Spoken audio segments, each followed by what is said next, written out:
Ectobot, and a quick update before I get a little further ahead. I haven't got to do anything on him for about a week, and I think what I'm going to do is I'm going to probably push him to the side like I did with the ball tank. Basically, he's just down to painting, and I am not really in the mood to paint, so, and I got to figure out, there's a couple things I want to figure out, and that's the base. I haven't decided really what I want to put him on, and I'm going to try to get him, hopefully this weekend I'll try to get him painted, but if not, I think what I'm going to do is I'll just push him to the side, and then I will circle back around, and we'll start painting him. But anyway, he's still on deck, and we're just going to work around him till we get a little further ahead, because I like to paint multiple things all at one time.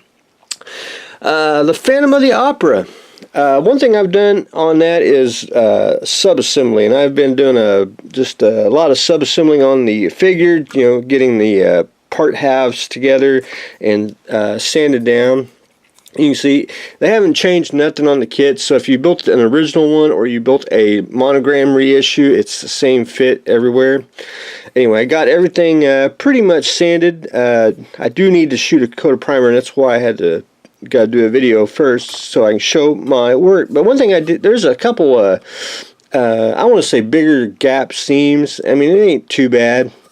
And I like when I do old kits, I like to do old school tricks. And if you can see on his leg right here, all I did was took some white styrene, which is just cut up sprue, and I dissolved it in model glue, got it thickness that I want, and I just put a gob there, sanded it down, and it's just, you're sanding the styrene on styrene. So I got that smooth, and I need to shoot some primer on just to make sure I got everything.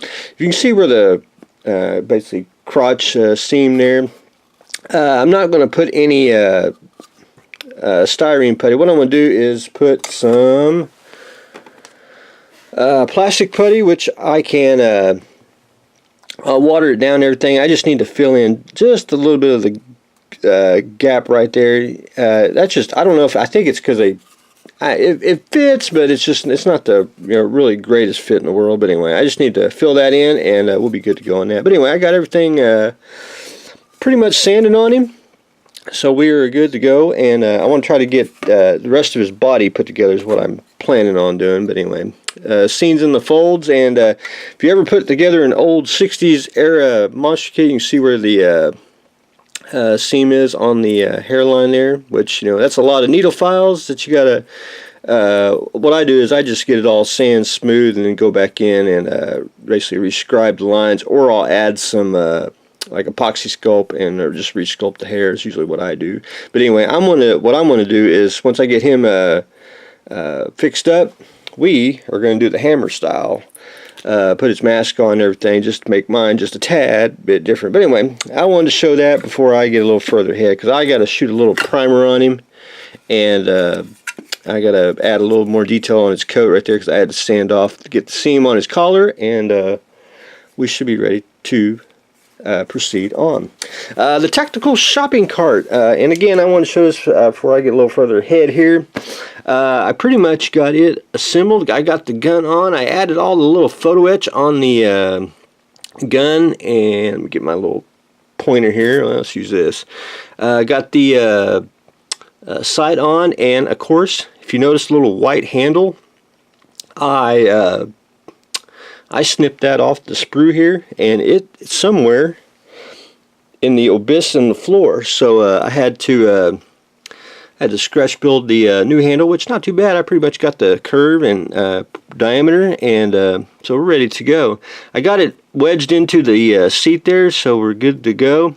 I got the ammo box, which I think there's some in there, but I think what they've done is they just took the ammo belt and just laid it in the cart, and then it goes into the gun itself. But the kit, you get ammo, if you can see right there, but you don't get a whole, it's supposed to be connected to the ammo box, and then the gun's supposed to be connected to the tank. So what I want to do is I got to scratch build a ammo belt, and I think I found the correct diameter styrene rod here, which I think is just about, and I just got to cut up a bunch of them, and we're going to make the ammo belt, and that's one reason I got the gun mounted on already.